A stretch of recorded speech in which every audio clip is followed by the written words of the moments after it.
नमस्कार, स्वागत है आपका जन टीवी उत्तराखंड में। आपके साथ हूं मैं सदफ फातिमा। खबरों की शुरुआत करेंगे हेडलाइंस के साथ। बागेश्वर उपचुनाव के लिए भाजपा पूरी तरह से तैयार, जल्दी होगी प्रत्याशी की घोषणा। भाजपा प्रदेश अध्यक्ष महेंद्र भट्ट का दावा, कहा बाकी दलों की जमानत होगी जब्त।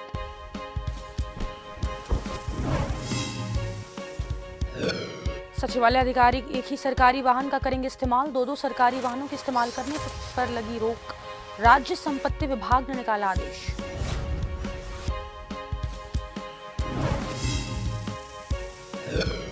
आई फ्लू का कहर लगातार जारी, ओपीडी में 40% तक आ रहे आई फ्लू के मरीज। डॉक्टर बोले कोई एपिडेमिक बीमारी नहीं।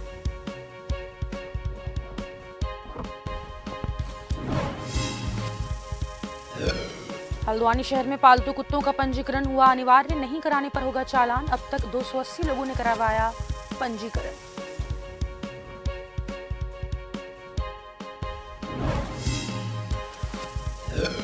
उत्तराखंड में आफत की बारिश, बाढ़ में फंसे 22 लोगों का रेस्क्यू। कोटद्वार में पुल क्षतिग्रस्त, नदी में बही कार, तो पगलू में जबरदस्त भूस्खलन। नुकसान का जायजा लेने पहुंचे केंद्रीय टीम।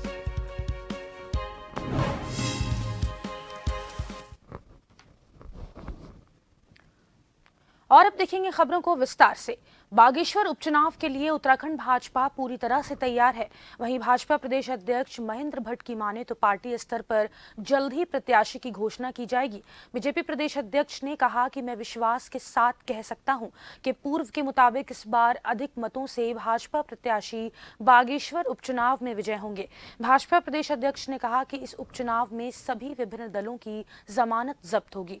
उन्होंने कहा कि बागेश्वर यूपी चुनाव के लिए बागेश्वर विधानसभा क्षेत्र में कई टोली बैठक हो चुकी है और अब शक्ति केंद्र बूथ स्तर की बैठकें वहां पर आयोजित की जा रही है।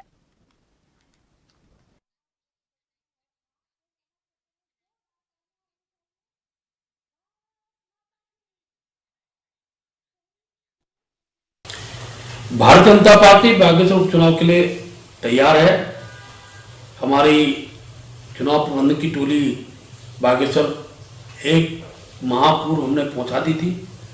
हमारी बूथ की बैठकें, शक्ति केंद्र की बैठकें प्रारंभ हो गई हैं और बहुत जल्द हम प्रत्याशी घोषणा करेंगे। संपत्ति विभाग ने दो सरकारी वाहनों के इस्तेमाल करने पर रोक लगा दी है, जिसके आदेश भी जारी किए जा चुके हैं। वहीं आदेश में कहा गया कि शासन स्तर पर तैनात अधिकारी के पास भले ही एक से अधिक विभाग या पद हो, लेकिन एक समय में एक ही सरकारी वाहन का इस्तेमाल करेंगे। राज्य संपत्ति विभाग सचिवालय में कार्यरत केवल उन्हीं अधिकारियों को वाहन उपलब्ध करवाएगा जिनके पास किसी अन्य विभाग से वाहन उपलब्ध नहीं होगा। आदेश के अनुसार एक से अधिक सरकारी वाहन या किराए की टैक्सी इस्तेमाल की जा रही है तो राज्य संपत्ति वाला वाहन सरेंडर कर दिया जाए।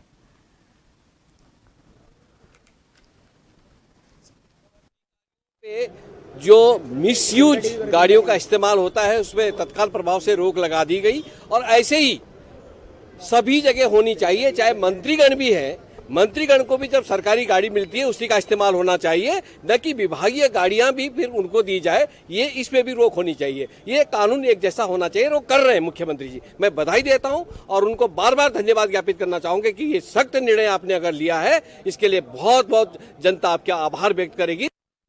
जोशी ने मंगलवार को बीती देर रात देहरादून में हुई भारी बारिश के कारण हुए नुकसान का जायजा लिया। वहीं मंत्री गणेश जोशी ने अधिकारियों को बारिश से हुए नुकसान को लेकर तत्काल प्राथमिक तौर पर कार्यवाही के निर्देश दिए हैं। उन्होंने अधिकारियों को बरसाती पानी से लोगों के मकानों और गलियों को हुए नुकसान को लेकर सुरक्षात्मक कार्य शीघ्र करने के निर्देश दिए। वहीं जिन लोगों का नुकसान हुआ है उनका आपदा राहत कोष से सहायता दी जाए। बता दें कि मंत्री ने बीती देर रात बारिश से हुए नुकसान का सहायता राशि के 5,000 रुपए के चेक 9 लोगों को मौके पर वितरित किया।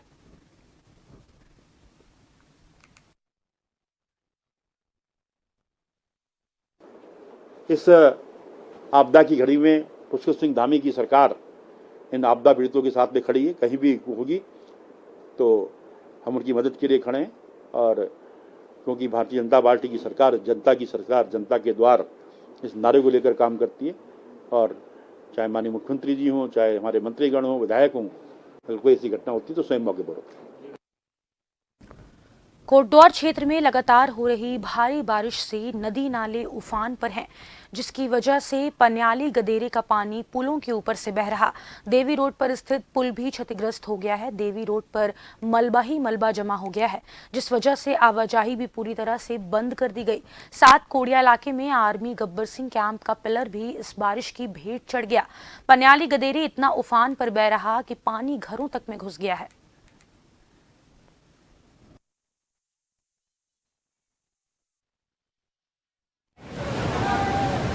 में भारी बरसात के कारण सब कुछ तहस नहस हो चुका है। लोगों के घरों में पानी भर गया है और लोग अपने बीवी बच्चे लेके सब सड़कों पे हैं और किसी प्रकार से इसमें खाने पीने की कोई व्यवस्था नहीं है। हम लोगों ने आपस में मिलकर टूरिस्ट होटल में, टूरिस्ट वेडिंग पॉइंट में उनके खाने पीने की व्यवस्था कर रखी है और इसमें बहुत बुरी स्थिति है। कोटद्वार में तेज बारिश से नदी नाले उफान पर आ गए हैं, जिसमें सत्तीचौड़ के निकट ग्वालगढ़ स्रोत का अचानक जलस्तर बढ़ने से 2 कार चपेट में आ गई और एक कार बहकर सुखरो नदी में चली गई। वहीं दूसरी कार पत्थर पर फंस गई। बता दें कि पुलिस और स्थानीय लोगों ने रेस्क्यू कर कार में सवार सभी लोगों को सुरक्षित बाहर निकाल लिया।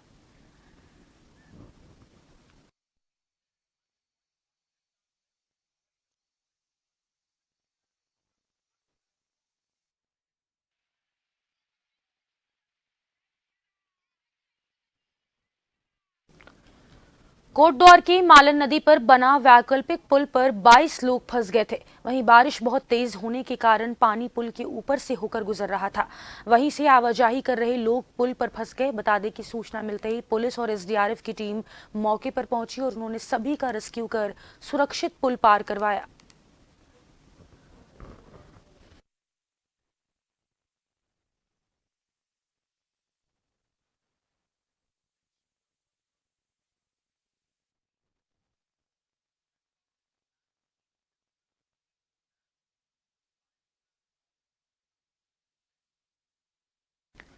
कोटद्वार दुगड्डा के बीच में एनएच पर पड़ने वाला रपटा भूस्खलन से ढह गया और मलबा और बड़े बड़े पत्थर सड़क पर आने से सैकड़ों गाड़ियां सड़कों के दोनों ओर फंसी हुई है।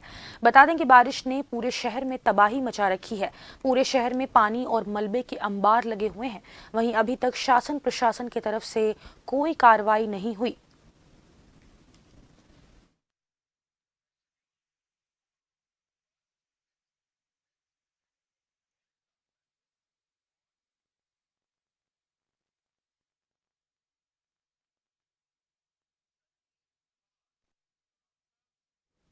कोटद्वार में सुखरो नदी पर बना पुल का एक हिस्सा क्षतिग्रस्त हो गया। कोटद्वार से रायपुर नगीना जोड़ने वाला पुल क्षतिग्रस्त हुआ है। इन इलाके से सबसे ज्यादा दूध की सप्लाई कोटद्वार क्षेत्र में होती है। अब दूध के लिए कोटद्वार वासी परेशान होंगे। अब दूध नहीं मिलेगा। रायपुर नगीना का संपर्क भी कोटद्वार से टूट गया। आवाजाही पूरी तरह से बंद है।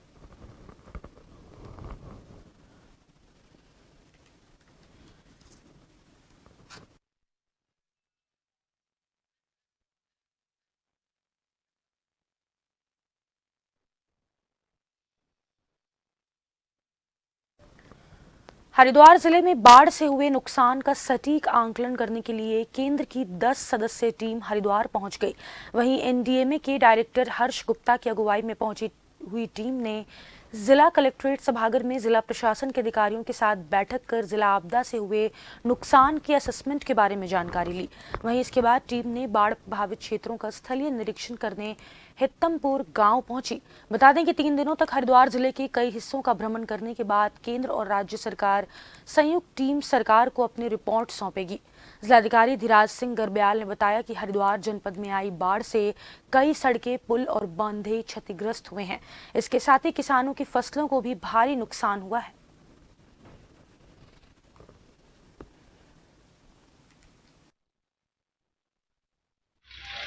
एनडीएमए की टीम आई है जिसमें जॉइंट सेक्रेटरी सर आए हैं और साथ में एसडीएमए से, स्टेट गवर्नमेंट से सेक्रेटरी साहब आए हैं और एनडीएमए की पूरी टीम आई है। लगभग 10 लोग की टीम है इसमें और विगत माह में जो बारिश हुई थी जिसकी वजह से पूरे हरिद्वार जनपद में वाटर लॉगिंग की स्थिति आ गई थी और अतिवृष्टि की वजह से जो भी क्षति हुआ उसका आकलन करने के लिए सेंटर की ये टीम आई है स्टेट गवर्नमेंट के रिक्वेस्ट पे। और हम लोगों ने पूरा जो असेसमेंट हमारा था अब तक का और जो राहत कार्य हम लोगों ने लोगों तक पहुँचाए हैं और फसल जो डैमेज हुआ है पूरे जनपद में उसका अभी तक जो असेसमेंट हम लोगों ने किया है। जोशीमठ के पगनू गांव में जबरदस्त भूस्खलन से दर्जनों परिवार बेघर होने की कगार पर हैं। जानकारी के मुताबिक गांव के ठीक ऊपर से जबरदस्त भूस्खलन हो रहा, जिसका सारा मलबा गांव तक पहुंच चुका है। स्कूल, मंदिर, 2 गौशाला, 2 दुकान और एक आशियाना पूरी तरह से क्षतिग्रस्त हो गया।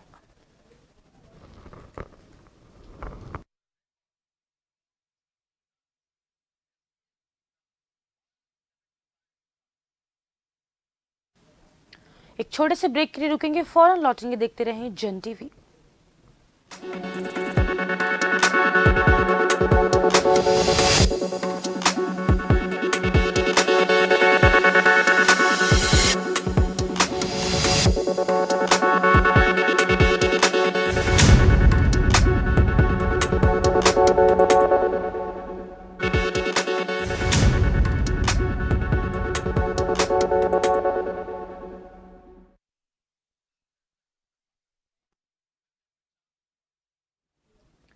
ब्रेक के बाद एक बार फिर से आप सभी का स्वागत है। बुलेटिन में आगे बढ़ेंगे। सोमवार को पिरान कलियर के बेल्डपुर में जमींदोज हुए 4 मंजिला गोदाम को स्थानीय विधायक हाजी फुरकान अहमद ने मौके पर पहुंचकर जायजा लिया और दुख प्रकट करते हुए पीड़ित को संबंधित अधिकारियों से बात कर उचित मुआवजा दिलाने की बात कही है। सोमवार को भगवानपुर हरिद्वार बाईपास बेल्डपुर चौराहा स्थित अलीशा ट्रेडर्स का सैनिटरी हार्डवेयर का 4 मंजिला गोदाम है। सुबह लगभग 5 बजे भारी बारिश के कारण भरभरा कर जमींदोज हो गया।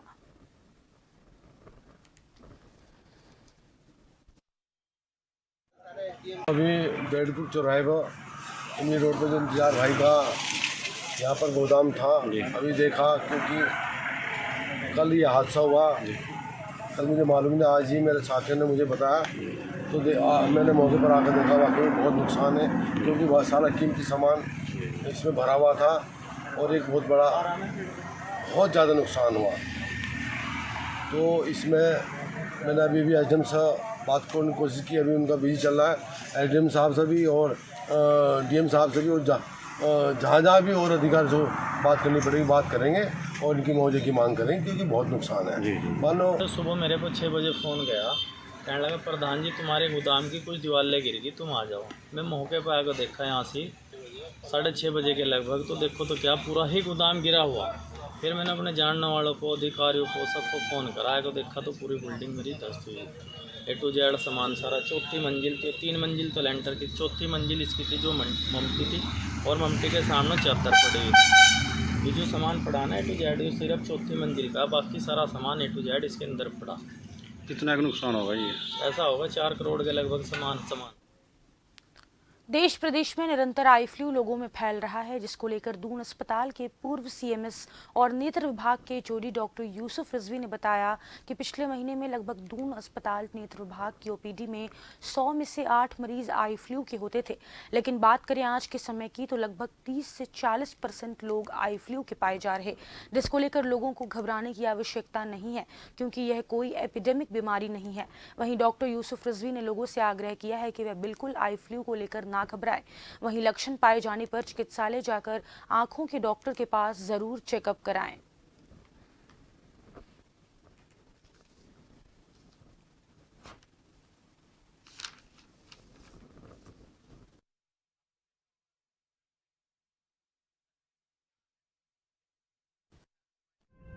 निश्चित रूप से ये एक चुनौती है किसी भी आई विभाग के लिए और आई डॉक्टर्स के लिए, लेकिन इसमें कोई घबराने की बात नहीं है क्योंकि ये इस तरह का एपिडेमिक लगभग हर 3-4 साल में एक बार आता ही है और ये इन्हीं मौसमों में आता है जिस समय बरसात के दौरान जब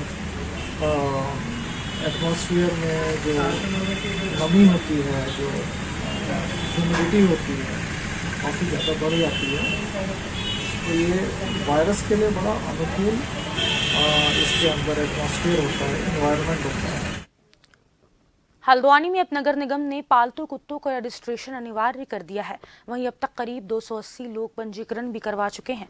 बता दें कि नगर स्वास्थ्य अधिकारी डॉक्टर मनोज कांडपाल ने बताया कि यदि आपका पालतू कुत्ता 3 माह से ऊपर का है तो आपको पंजीकरण कराना होगा, जिसका चार्ज 200 रुपये है और निगम आपको इसके लिए टोकन देगा, जो कि आपको अपने कुत्ते के गले में लगाना अनिवार्य होगा।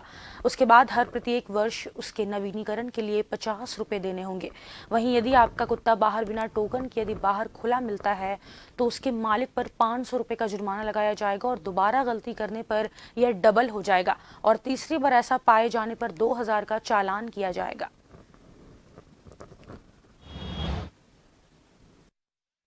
जैसे कोई भी जानवर है, जिसे हम जहाँ तक कुत्तों की बात करते हैं तो कुत्तों का हम रजिस्ट्रेशन जो पहली बार करवाता है तो उसका जो चार्ज है वो 200 रुपया है और प्रत्येक वर्ष नवीनीकरण में आपको 50 रुपये एक्स्ट्रा देना होगा, जिसके एवज में हम एक टोकन नंबर देते हैं जो कि मतलब जानवर के गले में बांधना आवश्यक होगा। अगर कोई पशु जो पालतू है वो हमें बिना टोकन के बाजार या कहीं भी मिलता है तो हम उसको जब्त कर लेते हैं और अगर मकान मालिक उसको लेने आता है और वो बिना कारण के बिना टोकन के वो घूम रहा है तो हम उसको फाइन भी लगाते हैं। हल्द्वानी पहुंचे भाजपा के पूर्व अध्यक्ष और डीडीहाट विधायक बिशन सिंह चुफाल ने भाजपा कार्यालय में प्रेस वार्ता करते हुए बताया कि 15 अगस्त को धारचूला से कांडरी तक हिटो बॉर्डर तिरंगा यात्रा का आयोजन किया जाएगा। वहीं इस यात्रा का उद्देश्य अंतर्राष्ट्रीय बॉर्डर पर रहने वाले लोगों और उनके बीच में स्वतंत्रता संग्राम सेनानियों और शहीदों को सम्मानित किया जाना है। बिशन सिंह चुफाल ने बताया कि 65 किलोमीटर की यात्रा 35 ग्राम पंचायत से होकर जाएगी, जिसमें रिटायर मेजर कर्नल और प्रशासनिक अधिकारी भी शामिल होंगे। इस दौरान देश की सुरक्षा में तैनात जवानों के परिवारों से मुलाकात करते हुए शहीदों को भी सम्मान दिया जाएगा और यात्रा का समापन झूलाघाट के कांडरी ग्राम पंचायत में होगा।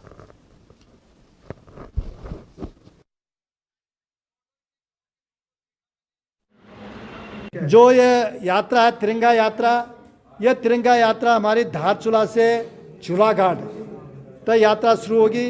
इस यात्रा 65 किलोमीटर की दूरी 35 ग्राम पंचायत है और समापन इसका कानड़ी ग्राम पंचायत है झूलाघाट। उस झूलाघाट जो शहीद हमारे भवानी चंद जी हैं उनके गांव में समापन होगा, उसके परिवार तक जाएंगे।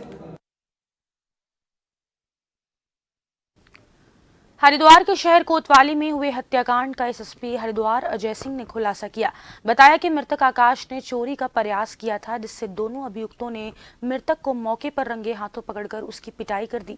मृतक आकाश जान छुटाकर कुछ दूरी तक भागा भी था, लेकिन मृतक द्वारा पहले भी ऐसे ही चोरी करने के कारण गुस्से में आकर दोनों ने उसका पीछा किया और कुछ दूरी पर पकड़कर जान से मार दिया।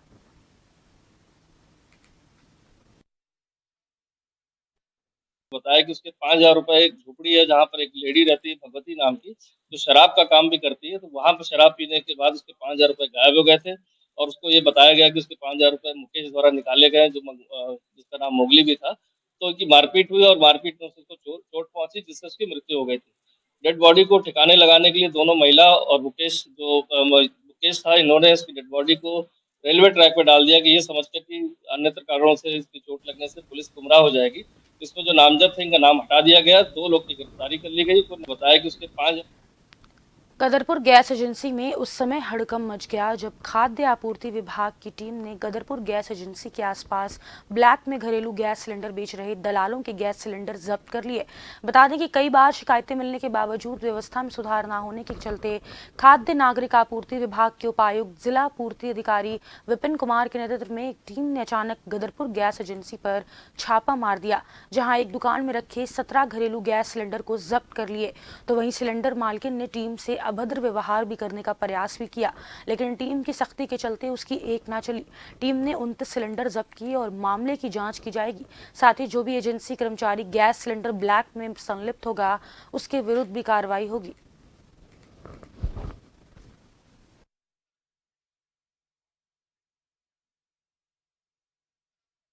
अवैध रूप से बिक्री के लिए सिलेंडर थे, वो हमने जब्त कर लिए जी। उसके बाद हमने रिफिलिंग वाले सिलेंडर को जब्त किए तो ये हमें सूचना मिली थी कई दिन से कि यहाँ पे कुछ गलत कारोबार चल रहा है, अवैध कारोबार चल रहा है, तो उसी सिलसिले में आज ये कार्रवाई की गई है। सर, जनता का कहना यह है कि कहीं ना कहीं हमें भी शिकायत मिली थी, बल्कि हमें गैस एजेंसी के मैनेजर सामने ही बताया था कि ऐसा कुछ हो रहा है, तो हमने संज्ञान लेते हुए कार्रवाई की है। अब एजेंसी की इसमें कितनी मेरी भगत है, इसमें मैं कुछ कह नहीं सकता हूँ, लेकिन खुद इन्होंने एजेंसी वालों ने खुद आगे बढ़ के शिकायत की, तो उसमें कार्रवाई चल। लोहाघाट की कोलीढेक झील के नौका संचालकों ने रेंजर लोहाघाट को ज्ञापन देकर झील में खतरा बने देवदार के पेड़ों को निस्तारण की मांग उठाई। उन्होंने कहा कि नौका संचालन में बाधक बन रहे देवदार के पेड़ों का निस्तारण न होने के कारण नौका संचालन ठप पड़ा हुआ है। नौका संचालक संघ के अध्यक्ष रोहित सिंह ढेक के नेतृत्व में नाव संचालकों ने बताया कि पहले तो सिंचाई विभाग ने झील ट्रीटमेंट के तहत नौका संचालन रोका था। अब झील के डूब क्षेत्र में आने वाले देवदार के पेड़ों के निस्तारण के बाद ही नौका संचालन हो पाएगा। उन्होंने बताया कि लंबे समय से नौकायन न होने से नौका संचालक बेरोजगार हो गए हैं। उन्होंने रेंजर से जल्द पेड़ों का निस्तारण करने की मांग की ताकि सिंचाई विभाग झील में पानी भर सके और झील में नौका संचालन शुरू हो पाए। साथ ही नौका संचालकों के द्वारा सिंचाई विभाग से जल्द नियमावली जारी करने और झील की मरम्मत का कार्य जल्द पूर्ण करने की मांग की।